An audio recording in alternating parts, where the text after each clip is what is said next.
Est-ce que vous pensez que la situation aujourd'hui, notamment la crise énergétique, a ouvert un peu les yeux de la Commission européenne sur un certain nombre de sujets, notamment sur la question de la souveraineté des différents pays, pourrait nous permettre d'avoir une porte plus et être plus entendu de la Commission européenne, vous qui l'avez fréquenté Alors, écoutez, la Commission européenne, j'avais coutume de dire, je l'avais dit au vice-chancelier allemand, M. Sigmar Gabriel, qui était mon homologue, j'avais dit, vous savez, ce sont des talibans du droit. Il avait rigolé en anglais, parce qu'on parlait, on échangeait toujours en anglais, en langue anglaise, et il avait dit, tu vas fort, mais c'est toi qui as raison. Et en fait, ce sont des dogmatiques et des extrémistes sur la politique de la concurrence.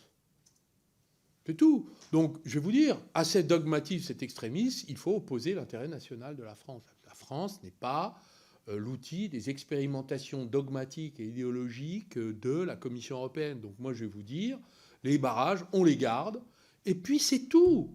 Il n'y en aura pas. Vous me posez la question de l'Arenh. Vous voulez que je vous dise?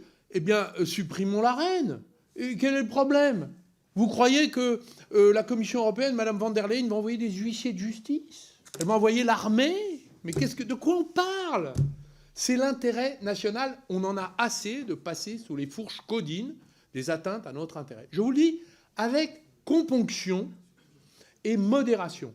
Face aux excès, nous devons opposer la tranquillité de notre intérêt national. Donc voilà, j'ai répondu.